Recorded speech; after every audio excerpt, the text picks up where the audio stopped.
مصطفیٰ جان رحمت پہ لاکھوں سلام. من يهده الله فلا مضل له ومن يضلله فلا هادي له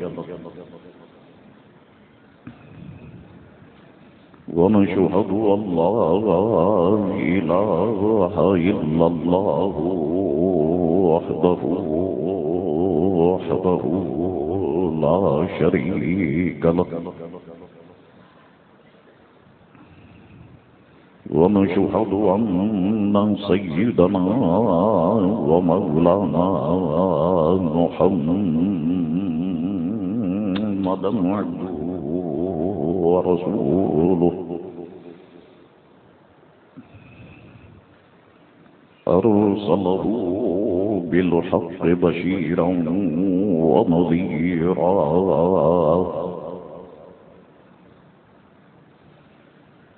أما بعد فأعوذ بالله من الشيطان الرجيم بسم الله الرحمن الرحيم أينما تكونوا يدرككم الموت ولو كنتم في بروج مشيدة صدق الله مولانا العظيم وصدق رسوله النبي الكريم الأمين إن الله وملائكته يصلون على النبي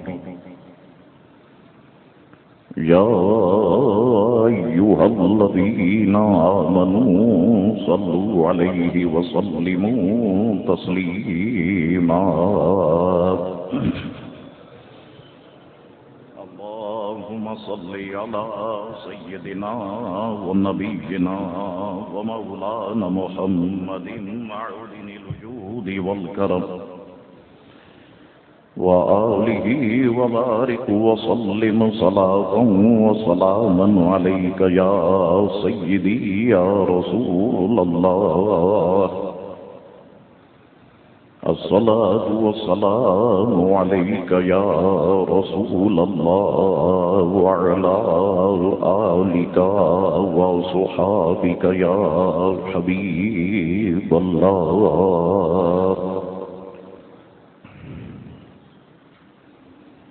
اللہ تبارک و تعالی کی حمد و ثنا اور دل کی گہرائیوں سے حضور رحمت عالم نور مجسم صلی اللہ تعالی علیہ وآلہ وسلم کی ذات اطہر پر درود پاک پڑھ لینے کے بعد برادران اسلام دعا ہے اللہ کریم سے کہ اللہ کریم ان تمام مسلمانوں کے گناہوں کو معاف فرمائے اور ہم تمام مسلمانوں کو دین مبین کا نور کامل عطا فرمائے. برادران اسلام انشاءاللہ تعالی آج کی نشست میں چند باتیں اپنی اصلاح کے لیے اور ان تمام مسلمانوں کی اصلاح کے لیے کہ جو اس دنیا سے کامیاب و کامران جانا چاہتے ہیں. میں عرض کرنے کی کوشش کروں گا. اللہ تبارک و تعالی اپنے حبیب کے صدقے میری مدد فرمائے. گفتگو کا آغاز ایک بہت ہی مشہور و معروف حدیث شریف سے کرتا ہوں، بلکہ اس کا مفہوم اور اس کے ساتھ کچھ اور احادیث ہیں. ساری باتوں کا مفہوم اس انداز میں پیش کر دوں کہ وہ آپ کے دل و دماغ میں بیٹھ جائے۔ حضرت سیدنا ابو سعید خدری رضی اللہ تعالیٰ عنہ ارشاد فرماتے ہیں کہ ایک دن حضور رسالت مآب صلی اللہ علیہ وسلم اپنے کاشان اقدس میں رونق افروز تھے۔ حضور کریم علیہ الصلوۃ والسلام نے لوگوں کی آوازیں سماعت فرمائی کہ لوگ ہنس رہے تھے اور ان کی ہنسی میں کھلکھلاہٹ تھی، یعنی وہ کھلکھلا کے ہنس رہے تھے۔ تو جس وقت حضور نے یہ آوازیں سماعت فرمائی تو حضرت سیدنا ابو سعید رضی اللہ تعالیٰ عنہ فرماتے ہیں کہ حضور علیہ الصلوۃ والسلام اٹھے اور باہر تشریف لائے۔ ملاحظہ فرمایا کہ لوگ کھل کھلا کے ہنس رہے ہیں۔ حضور علیہ الصلوۃ والسلام نے اپنے ان غلاموں سے ارشاد فرمایا، یاد رکھیے یہاں پر کہ بظاہر مخاطب تو وہ ہیں، لیکن میں سمجھتا ہوں کہ حقیقت میں قیامت تک آنے والے تمام مسلمان اس کے مخاطب ہیں۔ میں بھی ان میں شامل ہوں اور آپ تمام حضرات بھی ان میں شامل ہیں۔ حضور علیہ السلام نے ارشاد فرمایا، اے لوگوں، اگر تم لذتوں کو توڑنے والی شے کو یاد کرتے یا یاد رکھتے تو تم اس طرح سے کھل کھلا کے نہ ہنستے۔ یاد رکھو کہ لذتوں کو توڑنے والی موت ہے۔ میں نے اس موضوع پر پہلے بھی گفتگو کی تھی، لیکن تسلسل قائم نہیں ہو سکا تھا، تو دوبارہ سے میں اس گفتگو کی کچھ باتیں آپ کی خدمت میں عرض کر رہا ہوں تاکہ تسلسل کے ساتھ اس موضوع پہ گفتگو کی جائے، کیونکہ آج جس شہر میں ہم رہتے ہیں ہر قدم پہ موت ہے۔ صبح گھر سے نکلتے ہیں تو مجھ سمیت کسی کو نہیں پتا کہ وہ واپس رات کو گھر پہنچے گا یا نہیں۔ تو اس لیے تسلسل کے ساتھ جب اس پر گفتگو ہوگی تو انشاءاللہ تعالی اللہ تبارک و تعالی ایسے اسباب فراہم کر دے گا کہ ہم اپنی اس دنیا میں رہتے ہوئے اپنی آخرت کو بہتر بنا سکیں گے اور ہمارے سخت دل اس گفتگو سے نرم ہو سکیں گے۔ اس لیے میں نے کہا کہ یہ گفتگو میرے لیے بھی ہے اور آپ کے لیے بھی ہے۔ یہ مت سمجھیے گا کہ جو تقریر کرنے والا ہوتا ہے وہ بہت نیک اور متقی اور پرہیزگار ہوتا ہے، ایسے ہوتے بھی ہیں لوگ، لیکن مجھے اپنے حال کی اصلاح کرنی ہے اور آپ کو اپنے حال کی اصلاح کرنی ہے۔ مجھے قبر میں جا کے جو کچھ میں نے کیا ہے ان کے جوابات دینے ہیں، اور جو کچھ آپ نے کیے ہیں اعمال افعال ان سب کے جوابات آپ کو دینے ہیں۔ تو حضور علیہ السلام نے ارشاد فرمایا، اگر تم لذتوں کو توڑنے والی کو یاد کرتے تو یوں نہ ہنستے۔ یاد رکھو کہ لذتوں کو توڑنے والی موت ہے۔ برادران ملت یہ بات ذہن میں رکھیے گا کہ یہ ہم انسانوں کی، میں میری اور آپ کی بات کر رہا ہوں کہ شاید یہ فطرت ہے کہ ہمیں جس چیز سے لذت حاصل ہو جاتی ہے ہم کبھی بھی اسے چھوڑنا پسند نہیں کرتے، خواہ کچھ بھی ہو جائے۔ جس چیز میں ہمیں لذت مل رہی ہو ہم اس کو ترک کرنا پسند نہیں کرتے، لیکن یاد رکھو کہ دنیاوی لذتیں تھوڑے عرصے کے لیے ہیں اور ایک دن یہ لذتیں سب کی سب ختم ہونے والی ہیں۔ اور میں سچ بتاؤں کہ جو لذت دیدار مصطفیٰ میں ہے، جو لذت دیدار خدا میں ہوگی، یاد رکھو کہ وہ لذت دنیا کی کسی بھی شے میں نہیں ہے۔ تو حضور علیہ السلام نے ارشاد فرمایا کہ اگر تم موت کو یاد کرتے تو اس طرح نہ ہنستے، موت کو زیادہ یاد کیا کرو جو لذتوں کو توڑنے والی ہے۔ اور پھر مختلف احادیث کا مفہوم میں پیش کر دوں کہ حضور علیہ السلام نے ارشاد فرمایا کہ قبر ہر روز بندے کو یاد کرتی ہے۔ گویا کہ ہم قبر کو یاد کریں یا نہ کریں، لیکن قبر ہر روز بندے کو یاد کرتی ہے اور کہتی ہے کہ میں غربت کا گھر ہوں، میں تنہائی کا گھر ہوں، میں مٹی کا گھر ہوں، مجھ میں کیڑے مکوڑے سانپ اور بچھو ہیں۔ اور پھر حضور رسالت امام صلی اللہ علیہ وسلم نے ارشاد فرمایا کہ جب کوئی مومن مرتا ہے، جب کوئی مسلمان مرتا ہے اور جب اسے قبر میں دفن کیا جاتا ہے تو اب قبر اس مسلمان سے خطاب کرتی ہے اور قبر اسے مرحبا کہہ کے اس کا استقبال کرتی ہے اور قبر اس سے کہتی ہے کہ اے مومن، گویا میں مفہوم پیش کروں کہ تو جب مجھ پہ چلتا تھا بہت پیارا لگتا تھا، تو جب مجھ پہ عبادتیں کرتا تھا بہت اچھا لگتا تھا،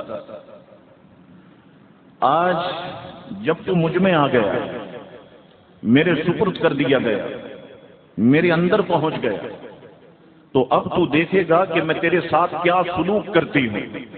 قبر بندے مومن سے مخاطب ہو کے ارشاد فرماتی ہے۔ اور پھر حضور رسالت امام صلی اللہ علیہ وسلم نے ارشاد فرمایا کہ قبر اس بندے مومن کے ساتھ گویا یوں سلوک کرتی ہے کہ جہاں تک بندے مومن کی نگاہ جاتی ہے قبر وہاں تک وسیع ہو جاتی ہے۔ اللہ اکبر۔ اور پھر حضور علیہ السلام نے ارشاد فرمایا کہ اس مومن بندے کے لیے جنت کا دروازہ کھول دیا جاتا ہے، پھر قبر اس مومن بندے کو دباتی ہے، مومن کے ساتھ یہ افعال قبر کرتی ہے۔ اور اس کے بعد حضور علیہ السلام نے تصویر کا دوسرا رخ بھی ہمیں دکھایا اور فرمایا کہ جب گناہگار، فاجر، بدکار اور کافر کو قبر میں دفن کیا جاتا ہے تو قبر اسے مرحبا نہیں کہتی، قبر اس کا استقبال نہیں کرتی، بلکہ جب اسے قبر میں رکھا جاتا ہے تو قبر اس سے کہتی ہے کہ جب تو میرے اوپر چلتا تھا بہت برا لگتا تھا، جب تو مجھ پہ گناہ کیا کرتا تھا مجھے ذرا بھی اچھا نہیں لگتا تھا، اب تو میرے اندر پہنچ گیا، تو دیکھے گا کہ میں تیرے ساتھ کیا سلوک کرتی ہوں۔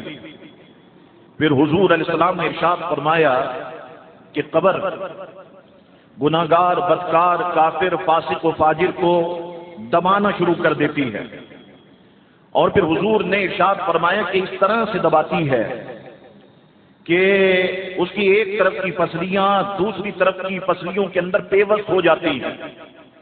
اور پھر حضور نے صحابہ کرام کو سمجھانے کے لیے، اپنے غلاموں کو سمجھانے کے لیے اپنے دونوں ہاتھ حضور نے بلند کیے اور اپنی مبارک انگلیوں کو کشادہ کیا، اور اس کے بعد حضور علیہ السلام نے ایک ہاتھ کی انگلیاں دوسرے ہاتھ کی انگلیوں میں داخل فرمائی۔ اس طرح سے حضور نے فرمایا کہ جب کافر، بدکار، فاسق و فاجر کو دباتی ہے تو اس کی دائیں طرف کی پسلیاں بائیں طرف کی پسلیوں میں، بائیں کی پسلیاں بائیں طرف کی دائیں طرف کی پسلیوں میں پیوست ہو جاتی ہیں۔ اور پھر حضور نے ارشاد فرمایا اس فاجر و کافر کے لیے ایک حدیث کے الفاظ کے 70 سانپ اور ایک روایت کے الفاظ کے 99 سانپ مقرر کر دیے جاتے ہیں، وہ اسے قیامت تک ڈستے رہیں گے۔ پھر فرمایا کہ قبر یا تو جنت کے باغوں میں سے ایک باغ ہے یا پھر دوزخ کے گڑھوں میں سے ایک گڑھا ہے۔ یہیں پر میں بتاؤں کہ علماء نے اس کے تحت لکھا کہ قبر مومن کے لیے تو جنت کے باغوں میں سے ایک باغ ہے اور کافر کے لیے دوزخ کے گڑھوں میں سے ایک گڑھا ہے۔ لیکن یہاں پر ایک چیز جو بڑی اہمیت کی حامل ہے اسے سمجھنا بہت ضروری ہے، اور وہ بات یہ ہے کہ حضور رسالت امام صلی اللہ علیہ وسلم نے فرمایا کہ قبر بندہ مومن کو دباتی ہے، اور دوسرے مقام پہ ارشاد فرمایا کہ قبر کافر اور فاسق و فاجر کو بھی دباتی ہے۔ تو سوچنے والا یہ ذہن سوچے گا ضرور کہ مومن کو قبر کیوں دباتی ہے؟ جب قبر نے اس کا استقبال کر لیا، مرحبا کہا، اور قبر اس کے لیے حد نگاہ وسیع ہو گئی، تو قبر اس بندے مومن کو کیوں دبا رہی ہے؟ کافر کو قبر دباتی ہے تو بات تو سمجھ میں آ رہی ہے کہ اس نے اللہ پر، اللہ کی وحدانیت پر وہ ایمان نہیں لایا، حضور کی رسالت پہ ایمان نہیں لایا، یہ تو بات سمجھ میں آتی ہے۔ لیکن مومن کو کیوں دباتی ہے؟ کافر کی تو بات سمجھ میں آتی ہے۔ یہاں پر علماء فرماتے ہیں، اور بڑے مزیدار نکتہ لکھا علماء نے، کہ مشام جہاں محتر ہوتا ہے دل مچل جاتا ہے، کہ علماء کرام فرماتے ہیں کہ کافر کو تو ایسے دباتی ہے کہ دائیں طرف کی پسلیاں بائیں اور بائیں کی پسلیاں دائیں میں پیوست ہو جاتی ہیں، اور مومن کو قبر دباتی ہے۔ فرماتے بالکل ایسے دباتی ہے کہ جیسے ماں اپنے بچے کو سینے سے لگا کے کھینچتی ہے، تو جس طرح ماں اپنے بچے کو سینے سے لگا کے دباتی ہے، قبر بندہ مومن کو ایسے ہی دباتی ہے۔ تو مجھے بتاؤ کہ جب ماں بچے کو سینے سے لگا کے بھیجتی ہے تو کیا نفرت میں بھیجتی ہے؟ وہ تو غصے میں آ جائے تو بچے کو دور کر دیتی ہے، اور جب محبت میں آ جائے تو بچے کو سینے سے لگا کے بھیجتی ہے۔ گویا کہ یہ قبر بھی اے یا رسول اللہ کہنے والوں تمہارے ساتھ یہی سلوک فرمائے گی کہ قبر تمہیں اپنے سینے سے لگا کر کے بھیجے گی۔ اس کے بعد حضور رسالت امام صلی اللہ علیہ وسلم کی ایک دوسری حدیث شریف، حضور علیہ السلام سے پوچھا گیا کہ یا رسول اللہ صلی اللہ علیہ وسلم یہ فرمائیں کہ لوگوں میں سب سے زیادہ عقل مند شخص کون ہے؟ سوال بہت اہمیت کا حامل ہے کہ آپ یہ فرما دیں کہ لوگوں میں سب سے زیادہ عقل مند شخص کون ہے۔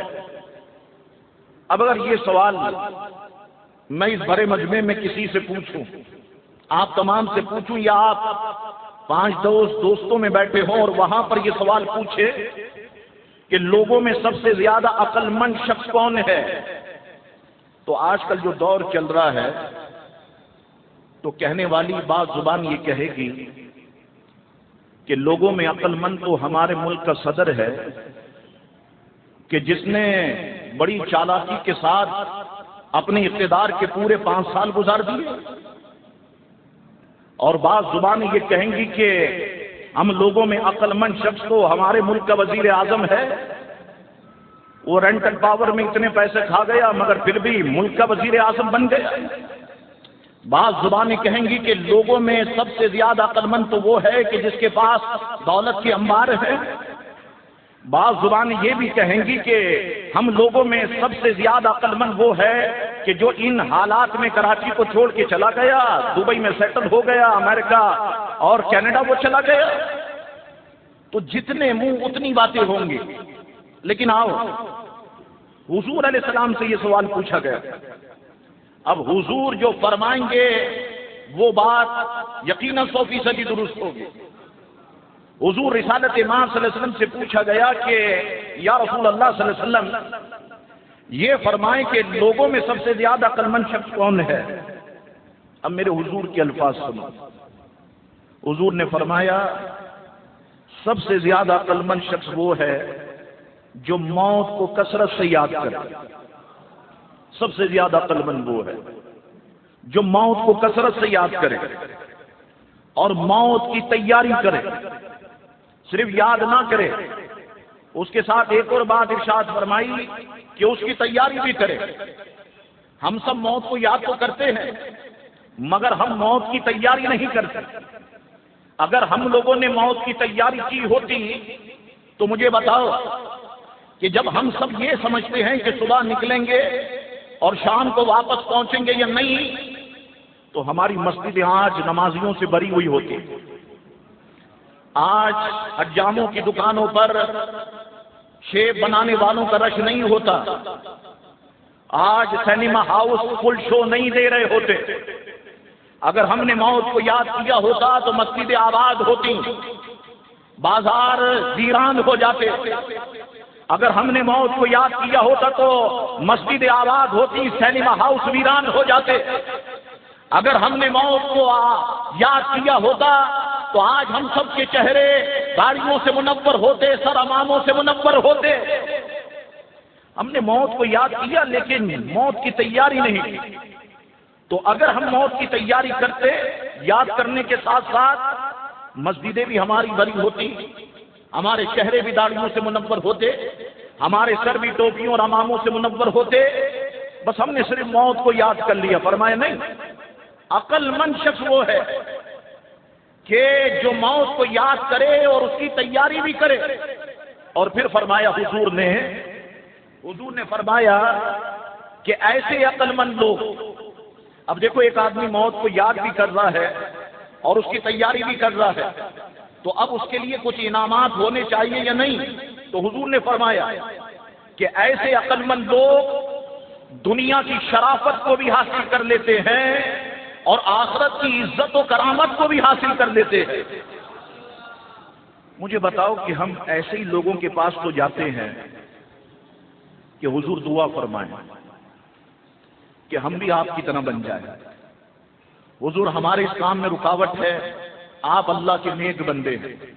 یعنی جو موت کو یاد کرتا ہے، موت کی تیاری کرتا ہے، مجھے بتاؤ کہ ہم سارے مسلمان اسے اللہ کا نیک بندہ سمجھتے ہیں یا نہیں؟ ہم اس کے پاس جاتے ہیں، اس سے دعاؤں کی درخواست کرتے ہیں کہ حضرت آپ ہمارے لیے دعا فرمائیں۔ تو دیکھو دنیا کی شرافت اسے حاصل ہو گئی، اور انشاءاللہ تعالی ہم دیکھیں گے کہ ایسے لوگوں کو اللہ تعالیٰ آخرت کی عزت و کرامت بھی عطا فرما دے گا، جیسا کہ حضور رسالت مآب صلی اللہ علیہ وسلم نے ارشاد فرمایا۔ تو گفتگو کا حاصل یہ ہے کہ عقل مند وہ نہیں ہے کہ جس کے پاس دولت کی ریل پیل ہے، عقل مند وہ نہیں ہے جو صاحب اقتدار ہے، عقل مند وہ نہیں ہے کہ جس نے اپنے بزنس کو جما لیا اور بڑے طریقے کے ساتھ بزنس کو چلا رہا ہے۔ عقل مند وہ ہے کہ جو موت کو کثرت سے یاد کرتا ہے۔ ہاں، ایسا حکمران جو اقتدار تک پہنچ گیا لیکن موت کو یاد کرتا ہے، موت کی تیاری کرتا ہے، وہ عقل مند ہے۔ ایسا بزنس مین جس نے کاروبار کو جما لیا، موت کو یاد کرتا ہے، موت کی تیاری کرتا ہے، عقل مند ہے۔ ایسا شخص کہ جو باہر ملک جا کے سیٹ ہو گیا، موت کو یاد کرتا ہے، موت کی تیاری کرتا ہے، وہ عقل مند ہے۔ یہ بات میں نے اس لیے کہی کہ کسی کے ذہن میں کوئی نیگیٹو کوئسچن پیدا نہ ہو جائے، تو یہ بات یہاں پہ ذہن میں رکھنے کی ہے۔ اللہ اکبر۔ حضرت عبداللہ ابن مسعود رضی اللہ تعالیٰ عنہ ارشاد فرماتے ہیں کہ حضور رسالت مآب صلی اللہ علیہ وسلم نے ارشاد فرمایا، اللہ سے حیا کرو جیسا کہ حیا کرنے کا حق ہے۔ اللہ سے حیا کرو جیسا کہ حیا کرنے کا حق ہے۔ تو صحابہ کرام نے عرض کی، یا رسول اللہ صلی اللہ علیہ وسلم، ہم تو اللہ سے حیا کرتے ہیں۔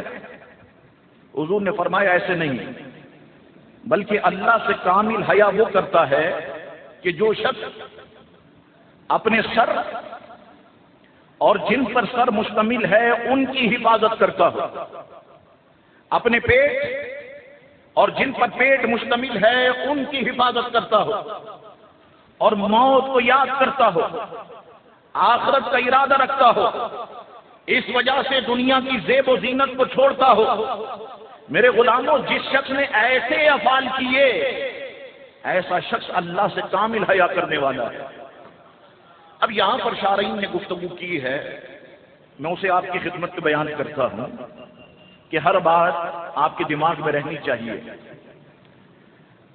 شارعین فرماتے ہیں کہ حضور کا یہ فرمانا، اللہ سے حیا کرو، اس کا مطلب کیا ہے؟ فرماتے اس کا مطلب یہ ہے کہ حضور صحابہ کرام سے فرما رہے ہیں کہ اللہ سے ڈرو جیسا کہ ڈرنے کا حق ہے۔ تو صحابہ کرام نے عرض کی، یا رسول اللہ صلی اللہ علیہ وسلم، ہم تو اللہ تبارک و تعالیٰ سے ڈرتے ہیں۔ فرمایا ایسے نہیں، بلکہ آگے فرمایا کہ جو شخص اپنے سر اور جن پر سر مشتمل ہے ان کی حفاظت کرتا ہو، اور پیٹ اور جن پر پیٹ مشتمل ہے ان کی حفاظت کرتا ہو۔ اب اس کو بیان کر رہے ہیں شارعین۔ فرماتے سر کی حفاظت کرنے کا مطلب کیا ہے؟ اب اسے غور سے سنو۔ سر کی حفاظت کرنے کا مطلب یہ ہے کہ سر کو اللہ کی خدمت کے علاوہ غیر کی خدمت میں استعمال نہ کرے۔ کیا مطلب؟ کہتے ہیں یہ سر صرف بارگاہ الہی میں جھکنے کے لیے ہے، غیر خدا کے آگے جھکنے کے لیے نہیں ہے۔ اس سر کو صرف اللہ کی بارگاہ میں جھکائے، ایک بات فرماتے ہیں۔ دوسری بات کہ کسی کے سامنے باوجہ تعظیم سجدہ نہ کرے، سر کی حفاظت کرے۔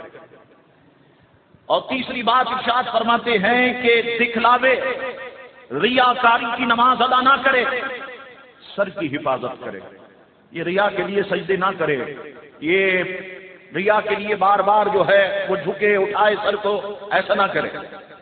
غیر اللہ کے سامنے ان کو معظم اور معبود جان کر سر کو نہ جھکائے، سر کی حفاظت کرے۔ سر کو تکبر سے اٹھا کر بلند نہ کرے، سر کی حفاظت کرے۔ کتنی شاندار بات ارشاد فرما رہے ہیں۔ اگر یہ شارعین نہ ہوتے، یہ اہل علم نہ ہوتے تو کیا یہ راز ہم پر کھلتے؟ کیا یہ باتیں ہمارے سامنے آتی؟ ہم تو صرف ظاہر مفہوم لے لیتے اور بس اسی پر عمل کرتے چلے جاتے۔ لیکن یہ علماء ہیں کہ جنہوں نے ان باتوں کو آسان کر کے ہمارے سامنے رکھ دیا۔ فرماتے سر کو تکبر سے اٹھا کر بلند نہ کرے۔ اور یہ بات بھی یاد رکھو کہ عموماً لوگ یہ سمجھتے ہیں کہ تکبر یہ ہے کہ بندہ کاٹن کا سوٹ پہن لے اور اکڑ کے بندہ چل رہا ہو، یہ تکبر ہے۔ تو یاد رکھو کہ کبھی تکبر پیون والے لباس میں بھی آ جاتا ہے کہ بندہ یہ سمجھتا ہے کہ اب مجھ سے زیادہ کوئی نہیں نیک ہے، مجھ سے زیادہ متقی پرہیزگار کوئی نہیں ہے، دیکھو میں نے اپنے لباس پہ کتنے پیون لگا لیے ہیں۔ نہیں، تکبر پیون والے لباس میں بھی آتا ہے، تو ہمیں اس سے بچنے کی کوشش کرنی ہے۔ تو فرمایا کہ سر کو تکبر سے اٹھا کر بلند نہ کرے۔ حضور فرما رہے ہیں کہ سر کی حفاظت کرے۔ اور اس کے بعد ارشاد فرمایا کہ سر جن پر مشتمل ہے ان کی حفاظت کرتا ہو۔ اب سر کے ساتھ کیا کیا چیزیں ہیں؟ سر کے ساتھ ہماری یہ دو آنکھیں ہیں، ان کی حفاظت کرے۔ کیا مطلب؟ مطلب یہ کہ جہاں پر ان کا استعمال ہے، شریعت نے جہاں اجازت دی ہے وہیں پر استعمال کرے۔ ان نگاہوں کو اس طرف استعمال نہ کرے کہ جس میں اللہ اور اس کے رسول کی ناراضگی ہوتی ہو۔ اور کان، یہ بھی سر کے ساتھ مشتمل ہے، ان کی حفاظت کرے۔ یہ کان قرآن کی تلاوت سننے کے لیے ہے، یہ کان اذان کی آواز سننے کے لیے ہے، یہ کان مصطفیٰ پہ درود کے کلمات سننے کے لیے ہے۔ تمہارے یہ کان گانے بازوں کی آواز سننے کے لیے نہیں ہے، ان کی حفاظت کرے۔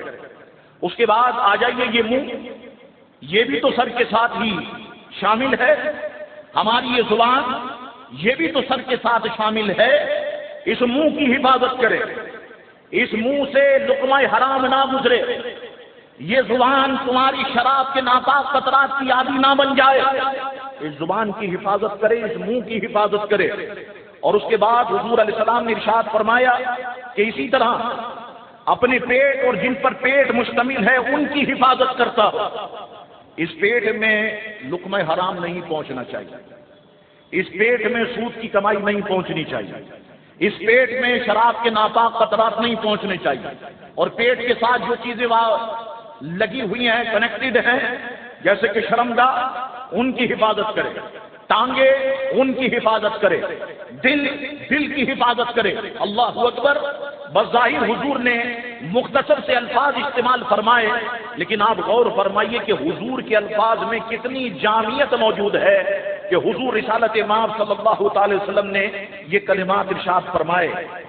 ابن ماجہ کی ایک اور حدیث یہ میرے سامنے ہے، جس کا مفہوم یہ ہے کہ حضور رسالت امام صلی اللہ علیہ وسلم نے چند لوگوں کو قبر کھودتے ہوئے دیکھا تو حضور علیہ السلام زار و قطار رونے لگ گئے۔ صرف قبر کھود رہی ہے ابھی اور سرکار رو رہے ہیں۔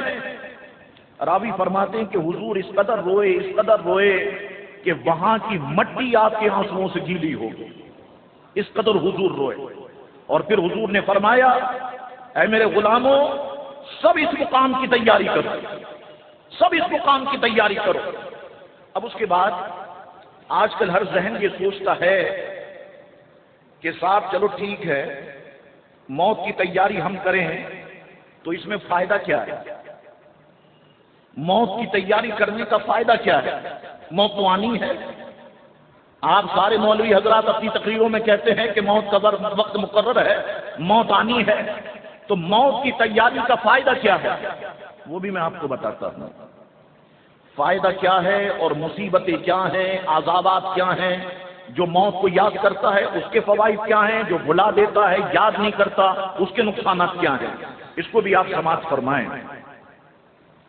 بزرگان دین فرماتے ہیں کہ موت کی تیاری کا پہلا فائدہ ذہن میں رکھیں، فرماتے ہیں کہ موت کی تیاری کا پہلا فائدہ یہ ہے کہ جو موت کو کثرت سے یاد کرتا ہے اللہ اسے توبہ کی توفیق عطا فرما دیتا ہے۔ یہ بہت بڑی نعمت ہے۔ جو بندہ موت کو کثرت سے یاد کرے اللہ اسے توبہ کی توفیق عطا فرما دیتا ہے۔ اس لیے میں اپنے دوستوں سے کہتا ہوں، ساتھیوں سے، کہ خدا کے لیے ہفتے میں ایک بار قبرستان ضرور جاؤ۔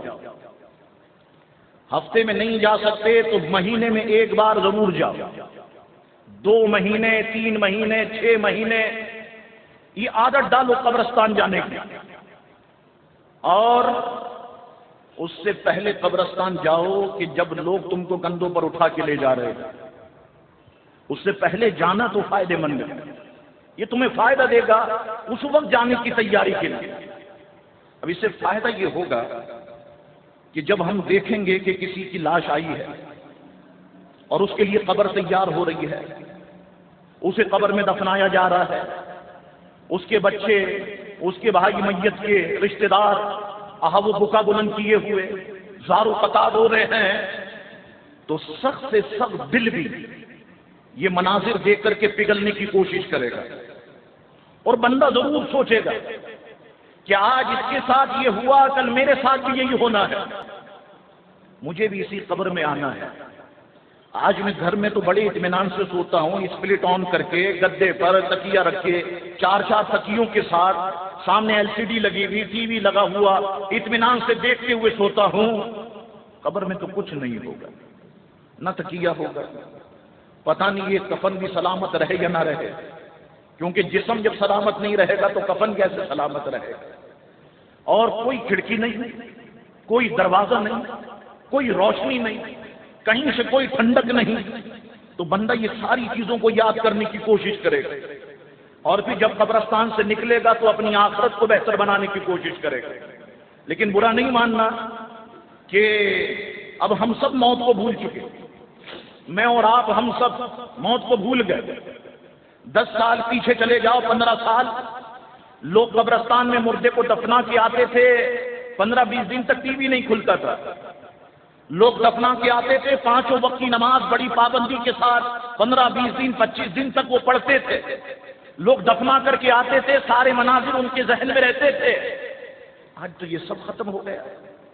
آپ دیکھ لیں، میرا آپ کا سب کا پریکٹیکل ہے، ادھر میت کو دفنایا جا رہا ہوگا، ادھر وہ موبائل پہ شروع، ہنسی مذاق قبرستان میں شروع، موبائل پہ بات چیت شروع، گھر آئے ٹی وی کے سامنے بیٹھے، وہ سارے مناظر دماغ سے محو کر دیے گئے، موت کو بھول گئے۔ اذانیں ہو رہی ہیں، ہم جانے کے لیے تیار نہیں ہیں، تو ہمارے دل سخت ہونا شروع ہو گئے۔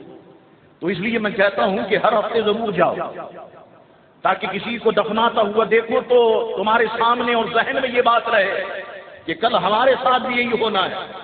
جب ہم اس دنیا سے جائیں گے ہماری بیوی بھی رو رہی ہوگی، ہمارے بچے بھی اسی طرح سے رو رہے ہوں گے، تو بندہ اس آخرت کو بہتر بنانے کی کوشش کرے گا۔ تو علماء فرماتے ہیں کہ جو موت کو کثرت سے یاد کرتا ہے اللہ تعالیٰ اسے توبہ کی توفیق عطا فرما دیتا ہے۔ میں واقعات پڑھ رہا تھا، مثنوی شریف اور حکایت سعدی کا مطالعہ فرما رہا تھا، تو غالباً مولانا روم نے اس بات کو لکھا۔ ایک بہت مشہور بزرگ حضرت ابراہیم بن ادہم رحمت اللہ تعالی علیہ اپنے وقت کے بادشاہ تھے، بہت مال و زر حضرت ابراہیم بن ادہم کے پاس تھا، اور شاہانہ انداز تھا، بڑی ٹھاٹ باٹ کے ساتھ، اور بڑی پرتعیش زندگی گزر رہی تھی حضرت ابراہیم بن ادہم کی۔ لیکن وہ ایسے بادشاہ تھے جو ہر وقت موت کو یاد کیا کرتے تھے۔ اب یہ جو بزرگان دین نے فرمایا نا موت کو یاد کرتا ہے اللہ اسے توبہ کی توفیق دے دیتا ہے، تو اب سنیں آپ کو فائدہ دے گی یہ بات۔ حضرت ابراہیم بن ادم موت کو کثرت سے یاد کرتے، صبح شام ایک رات اپنے بستر پر محو استراحت سو رہے، خوابوں کی دنیا میں پہنچ چکے، آدھی رات کا وقت ہوتا ہے تو سماعت کیا آپ نے، آپ کے کانوں نے سنا کہ محل کی چھت پہ بھاری قدموں کی آواز، تو حضرت ابراہیم بن ادم کی آنکھیں بیدار ہو گئی، اور پھر آپ بھی سماعت فرما رہے ہیں کہ قدموں کی آہٹ ہے، آواز ہے، بھاری بھاری قدم ہے۔ حضرت ابراہیم بن ادم سوچنے لگے کہ کیا کیا جائے، تو اپنے کمرے کی کھڑکی کھولی اور کھڑکی سے اوپر کی طرف جھانکنے لگے، اپنے محل کی چھت کی طرف۔ دیکھا کہ عجیب و غریب قسم کی خلقت ہے، کچھ لوگ ہیں، کچھ مخلوق ہے۔ تو ابراہیم بن ادم نے کہا، اے لوگوں تم یہاں پہ کیا کر رہے ہو؟ تو ان میں سے ایک شخص نے کہا کہ ابراہیم ہم یہاں اونٹ تلاش کر رہے ہیں، ہم یہاں اونٹ تلاش کر رہے ہیں۔ حضرت ابراہیم بن ادم نے کہا، کیا کبھی کسی نے چھت پہ بھی اونٹ تلاش کیے ہیں؟ تو وہ کہنے والا کہنے لگا، ابراہیم بن ادم کیا کسی نے بادشاہی میں بھی فقیری تلاش کی ہے؟ بس یہ الفاظ دل پہ اثر کر گئے حضرت ابراہیم بن ادم کے۔ موت کو کثرت سے یاد کرتے تھے، اللہ نے توبہ کی توفیق عطا فرما دی، ساری بادشاہی چھوڑ دی، اقتدار چھوڑ دیا، اور حضرت ابراہیم بن ادم پھٹا پرانا لباس پہنے جنگلوں بیابانوں میں گھومنے لگ گئے کہ بس میرا اللہ مجھ سے راضی ہو جائے، میرے آقا مجھ سے راضی ہو جائیں۔ اور پھر جانتے ہو حال کیا ہو گیا؟ اس کو مثنوی شریف میں لکھا، پھر حال یہ ہو گیا کہ ایک دریا کے کنارے موجود ہے، آپ کی مملکت کا وزیر وہاں سے گزر رہا تھا، اس نے اپنے دل میں کہا کہ دیکھو اللہ نے اس کو بادشاہت عطا فرمائی، لوگ تو بادشاہی کی دعائیں کرتے ہیں، تڑپتے ہیں، بلکتے ہیں، اور اس نے بادشاہی کو ٹھوکر مار دی، فقیروں کی، درویشوں کی یہ زندگی بسر کرتا ہے۔ حضرت ابراہیم بن ادم نے کشف کے ذریعے سے اس کے دل کے حال کو معلوم کر لیا، یہ کیا کہہ رہا ہے، یہ کیوں خاموش کھڑا ہوا، اس کا دل اس سے کیا کہہ رہا ہے؟ حضرت ابراہیم بن ادم نے اسے بلایا، فرمایا ذرا اپنے پاس سے ایک سوئی نکالی اور سوئی کو دریا میں پھینک دی۔ دریا میں پھینکنے کے بعد وہ اب اس کو سمجھا رہے ہیں کہ بادشاہی اور فقیری میں کیا فرق ہے، اسے سمجھا رہے ہیں کہ بادشاہ تو انسانوں پر حکومت کرتے ہیں، فقیری وہ چیز ہے کہ جو انسانوں کے ساتھ ساتھ جنات پر بھی حکومت کرتی ہے، سمندر پر بھی اس کی حکومت ہوتی ہے، ہواؤں پر بھی اس کی حکومت ہوتی ہے، اسے سمجھا رہے ہیں۔ اپنی سوئی دریا میں ڈال دی، وہ وزیر بھی دیکھ رہا ہے، پھر دریا سے مخاطب ہوئے، فرمانے لگے، او مچھلیوں، ابراہیم بن ادم کی سوئی تمہارے اندر آ گئی ہے، نکالو۔ بس یہ کہنا تھا کہ ہزاروں مچھلیاں مختلف دھاتوں کی سوئیں اپنے منہ میں لے کر کے باہر آ گئی، کسی کے منہ میں سونے کی سوئی ہے، کسی کے منہ میں چاندی کی سوئی ہے، کسی کے منہ میں پیتل کی سوئی ہے۔ فرمایا نہیں، مجھے یہ سوئی نہیں چاہیے، مجھے میری سوئی دو۔ بس یہ کہنا تھا کہ ایک مچھلی آپ کی وہی سوئی اپنے منہ میں دبائے باہر آ گئی۔ حضرت ابراہیم بن ادم نے لے لی، فرمایا اب تو نے فرق دیکھ لیا کہ بادشاہی اور فقیری کا فرق کیا ہے، اب تو مجھے سچ بتا کہ وہ بادشاہت اچھی ہے یا یہ بادشاہت اچھی ہے۔ تو خدا کے لیے مسلمانوں، یہ حکمرانوں کی حکمران بننے کی خواہش اور بادشاہ بننے کی خواہش، اس کو اپنے دل و دماغ سے نکال دو۔ خواہش یہ کرو کہ اللہ تعالیٰ تیرے رسول کا ہمیں فقیر بنا دے۔ خدا کی قسم یہ بادشاہی ایسی ہے جو تمام بادشاہوں پر حاوی ہے، یہ اصل میں بادشاہی ہے۔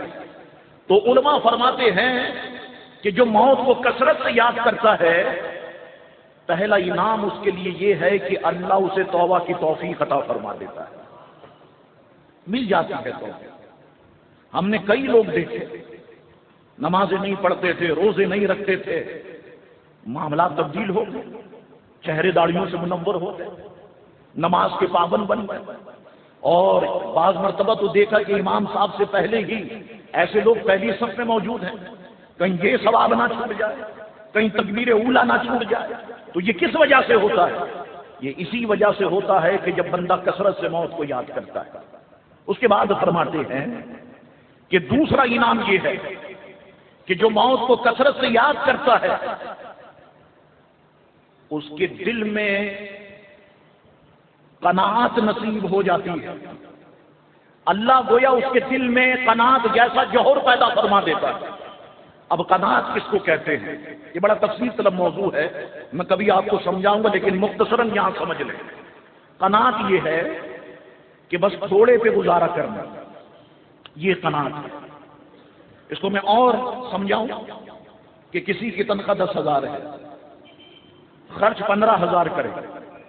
آپ کہیں گے کیسے خرچ 15,000 کرے جب تنخواہ 10,000 ملتی ہے؟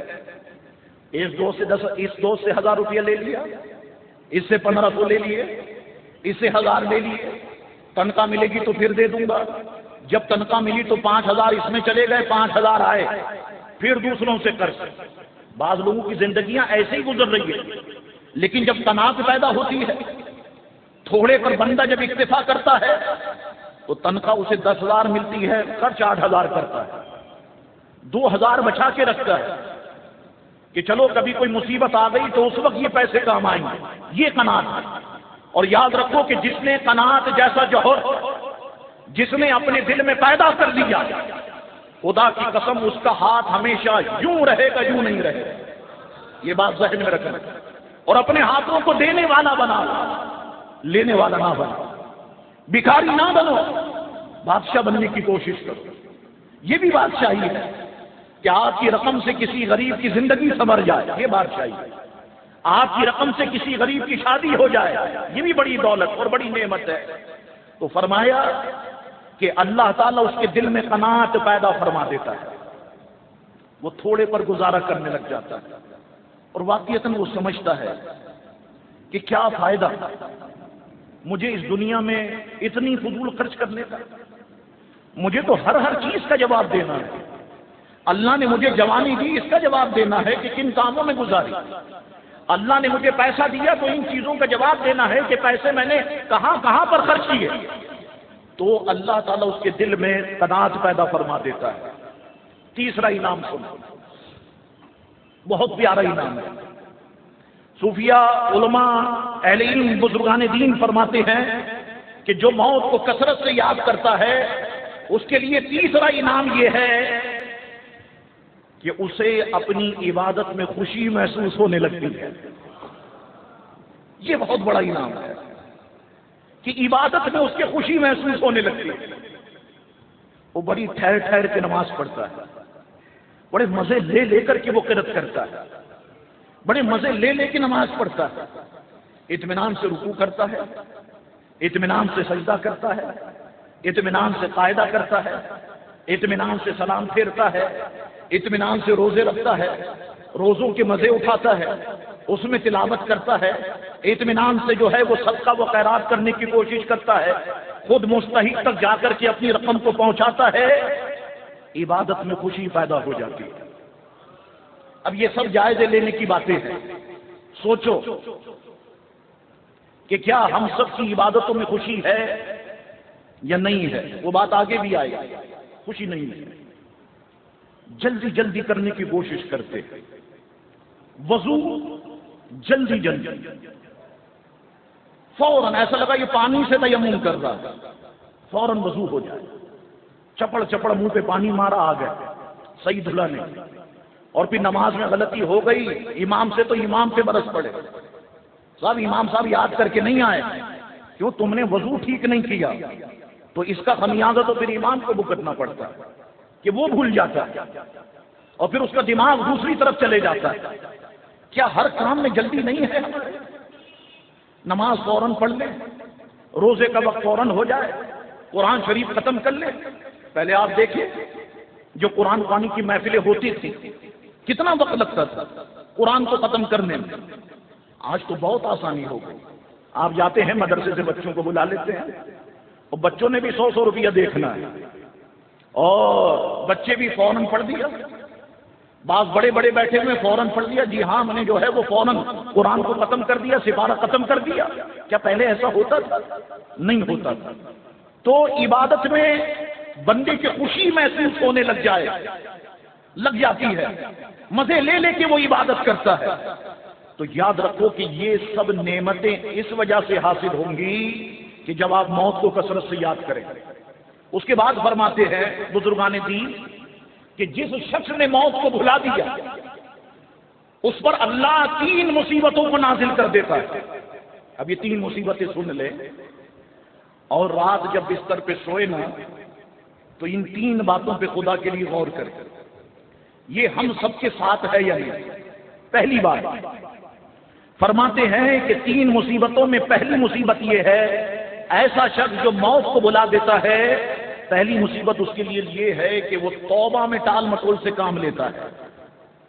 بتاؤ مسلمانوں ہم سب کے ساتھ آج ہے یا نہیں؟ کل کر لیں گے, پرسوں کر لیں گے, ابھی تھوڑی مرنا ہے. بندہ تو 70 سال کی عمر میں مرتا ہے, بندہ تو 80 سال کی عمر میں مرتا ہے. ہم پہ موت تھوڑی آئے گی. ہم نے کیا کیا؟ ہم نے اس دنیا سے نہیں جانا. موت تو دوسرے لوگوں کے لیے, ہمارے لیے موت تھوڑی ہے. بعد میں توبہ کر لیں گے, ابھی مرنا نہیں ہے. ہر قدم پہ موت ہے ہمارے شہر میں, لیکن پھر بھی ہم موت کو بلا بیٹھے اور توبہ میں ٹال مٹول سے کام لیتے ہیں. ابھی تو بہت زندگی پڑی ہے. جب نانا دادا بن جائیں گے اس وقت داڑھی رکھ لیں گے. ابھی تو بہت زندگی پڑی ہے. پھر جا کر کے قرآن مجید پڑھنا شروع کر دیں گے. جب یہ شادی وغیرہ سے فارغ ہو جائیں گے تو بندہ توبہ میں ٹال مٹول سے کام لیتا. بھائی نماز کیوں نہیں پڑھتے؟ اچھا میں جمعے سے شروع کروں گا. بھائی عبادت کیوں نہیں کرتے؟ ابھی کپڑے صاف نہیں ہیں. بھائی تم نماز پڑھنے کیوں نہیں جاتے؟ ابھی جو ہے فلانا کام نمٹاؤں بس فوراً آیا. فرماتے ہیں یہ پہلا عذاب ہے کہ جو موت کو بلا دیتا ہے وہ توبہ میں ٹال مٹول سے کام لیتا ہے. ایک بات. دوسرا عذاب وہ بات آ گئی جو میں نے پہلے کہی. دوسرا عذاب یہ ہے کہ اس کی زندگی سے سکون ختم ہو جاتا ہے, چین ختم ہو جاتا ہے. بے صبری اور بے چینی کی زندگی وہ گزارنے پر مجبور ہو جاتا ہے جو موت کو بلا دیتا ہے. اب ذرا جائزہ لو, ہم سب کے ساتھ یہ ہے یا نہیں؟ بے شمار لوگ ڈاکٹروں کے پاس, حکیموں کے پاس اور تعویذات جو دیتے ہیں ان کے پاس, آپ چلے جائیں سب کے پاس. سب سے بڑا مسئلہ اس وقت اس کراچی کا, اس ملک کا, اس دنیا کا ٹینشن ہے. پوچھ لو ڈاکٹروں سے شوگر کس وجہ سے ہوتی ہے؟ ٹینشن کی وجہ سے. بلڈ پریشر کس وجہ سے بڑھتا ہے؟ ٹینشن کی وجہ سے. کسی کے پاس چلے جائیں, کسی کی زندگی میں سکون نہیں ہے. رات رات بھر نیند نہیں آتی. دن میں کام پہ آتے ہیں تو دل نہیں لگتا. گھر میں جاتے ہیں تو بے سکونی کی کیفیت. مجھے بتاؤ ہم سب کے ساتھ یہ معاملات ہے یا نہیں؟ بے صبری اس کی زندگی میں پیدا ہو جاتی ہے, بے چینی اس کی زندگی میں پیدا ہو جاتی ہے.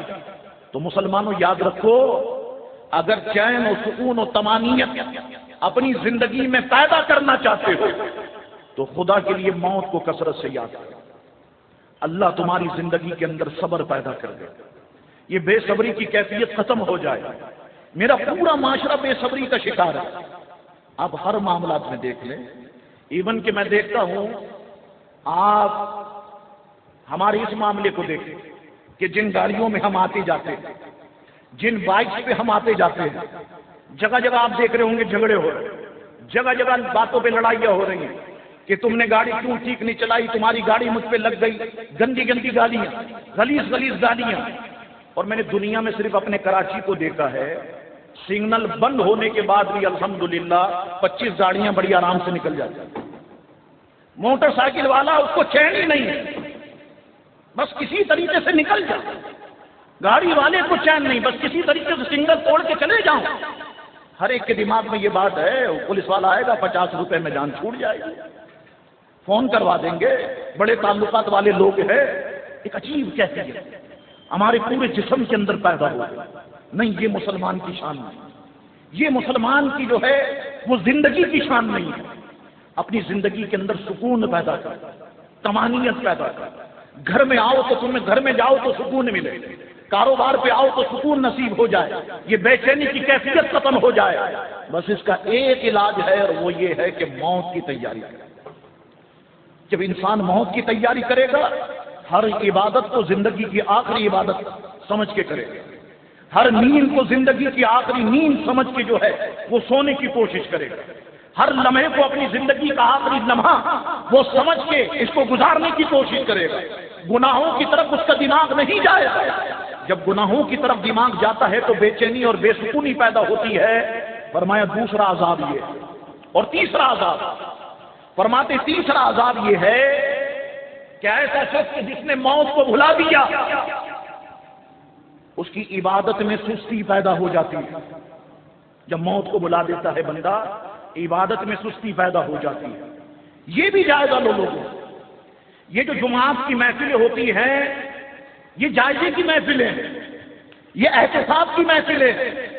ہم جتنا اپنے سے قریب ہیں ہم جانتے ہیں، ہم گھر میں کیا ہیں ہم جانتے ہیں، ہم باہر کیا ہیں ہم جانتے ہیں، ہم بیوی کے ساتھ کیا ہیں ہم جانتے ہیں، ہم دوستوں کے ساتھ کیا ہیں ہم جانتے ہیں، یہاں پر کتنے متقی پرہیزگار بن کے ہم بیٹھے ہیں، یہ ہمارے گھر والوں سے پوچھو تو راز پاش ہو جائے کہ کیا ہماری زندگی ہے گھریلو اور کیا ہماری اندرونی زندگی ہے۔ اللہ اکبر، عبادت میں سستی پیدا ہو جاتی ہے، اور واقعتاً یہ ہمارے ساتھ ہے۔ اذان کا وقت ہونے والا ہے، ہم سب کو معلوم ہے کہ ٹھیک 15 یا 20 منٹ کے بعد نماز ہوتی ہے جماعت کے ساتھ۔ تیاری کریں، ابھی اذان ہونے دو، پھر وضو کر لیں گے۔ اذان ہو گئی، یار ابھی 20 منٹ کا گیپ ہوتا ہے، 15 منٹ کا، چلو کر لیں گے۔ 5 منٹ گزر گئے، ابھی 10 منٹ باقی، پھر گزر گئے 5 منٹ باقی، پھر گزر گئے، ابھی تو امام صاحب پہلی رکعت میں ہوں گے نا، تو وہ تھوڑی لمبی پڑھاتے ہیں، چلو جب تک وضو کر کے شامل ہو جائیں گے۔ پھر کیا ہوتا ہے، یہ وقت گزر گئے، چلیے صاحب اب تو دکان بند کرنا ہے، گھر پہ جا کے پڑھنا، وہ وقت بھی گزر گئے۔ سستی، اور کبھی اگر میچ کا وہ ماحول آ جائے پھر دیکھیں کہ ہماری مسجدیں ویران ہو جاتی ہیں۔ اور حیرت کی بات ہے کہ جس خدا کو یاد کرنے کے لیے مسجد میں آتے ہیں نماز پڑھنے، مسجد کو چھوڑ کر اسی خدا سے دعائیں کر رہے ہوتے ہیں کہ مولا ہماری ٹیم کامیاب ہو جائے۔ خدا کو ناراض کرتے ہیں اور دعا کرتے ہیں کہ اللہ ہم سے راضی ہو جائے۔ کوشش کرتے ہیں ساری نمازوں کو چھوڑ کے، عبادتوں کو چھوڑ کر، کہ بس اللہ تعالی ہم سے راضی ہو جائے۔ ظہر گئی، عصر گئی، مغرب گئی، عشاء گئی، نتیجہ کیا نکلا؟ پاکستان میچ ہار گئے۔ وہ جیتنے کا کبھی نہیں ہے، جب سارے وہابی اس میں گھس گئے تو جیتنے کا کہاں ہے؟ ساری قوم لگی ہوئی ہے، بس جیت جائے، اس کو فتح حاصل ہو جائے، یہ ہو جائے وہ ہو جائے۔ نمازوں کو چھوڑ دیا تو عبادت میں سستی اس کے پیدا ہو جاتی ہے۔ اے مسلمانوں، ہم نے یہ نہیں کہا، ہم نے اگر موت کو یاد کر لیا، اللہ ہمیں توبہ کی توفیق دے دے گا، دل میں قناعت پیدا ہو جائے گی، عبادت میں خوشی ہو جائے گی۔ آخری بات عرض کر کے میں گفتگو ختم کرتا ہوں کہ حضور علیہ السلام نے ایک مرتبہ جبریل سے فرمایا، جبریل یہ بتا، بڑی پیاری بات ہے، سب کے لیے ہے، میرے لیے بھی ہے، اس مسجد میں جتنے بوڑھے موجود ہیں ان کے لیے بھی ہے، نوجوانوں کے لیے بھی ہے، سن لیں۔ حضور نے فرمایا، جبریل مجھے یہ بتاؤ، کیا تمہارا کوئی قاصد ہے جسے تم اپنے آنے سے پہلے روانہ کر دو تاکہ لوگ ڈر جائیں؟ یعنی مفہوم یہ کہ لوگ موت کی تیاری کرنے لگ جائیں، لوگوں کو پتہ چل جائے کہ ہاں بس اب۔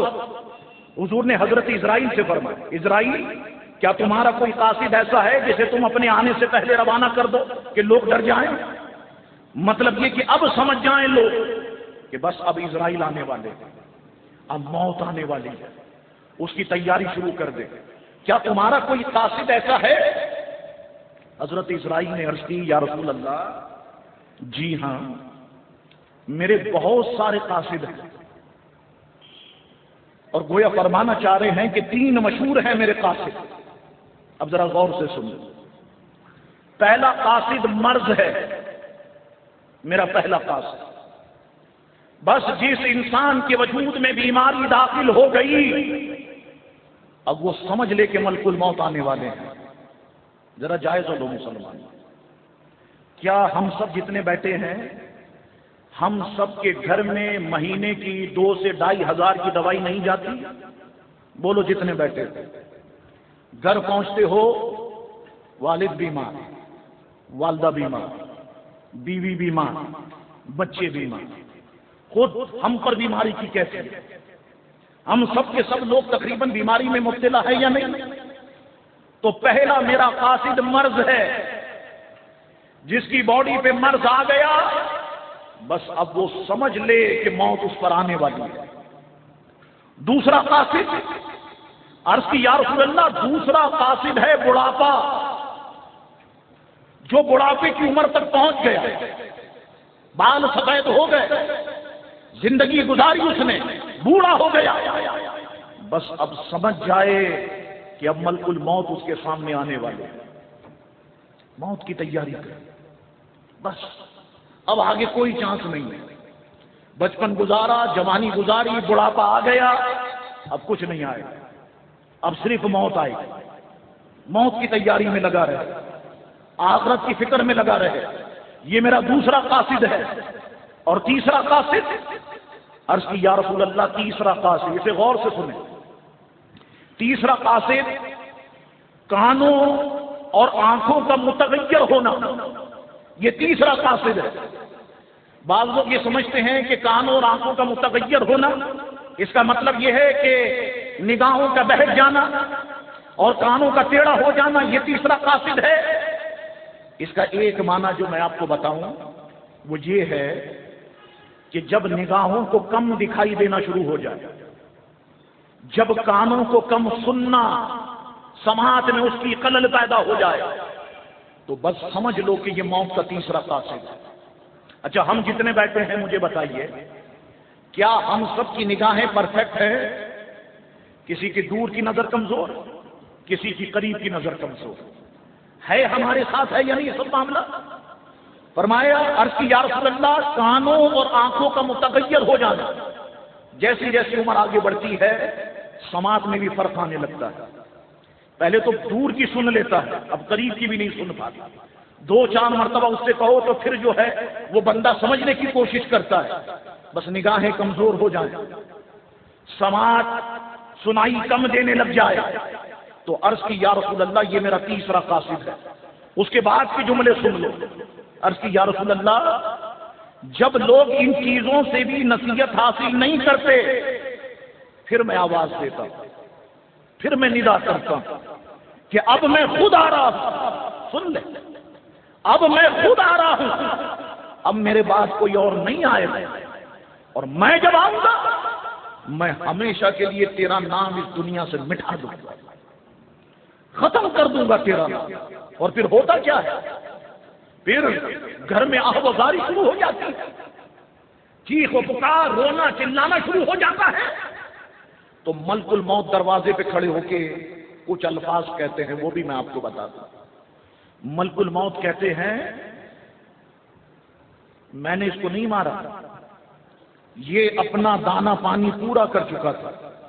اور سن لو، جب تک یہ گھر آباد ہے مجھے آنا ہے. آج میں اس کو لے کے جا رہا ہوں، کل تمہاری باری ہے. تو بہتری اسی میں ہے کہ آخرت کی تیاری کرنے کی کوشش کرو.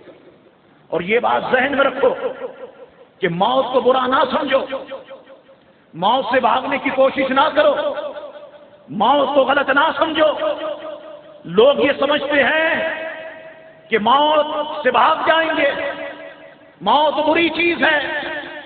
جس طرح زندگی نعمت ہے، موت بھی نعمت ہے.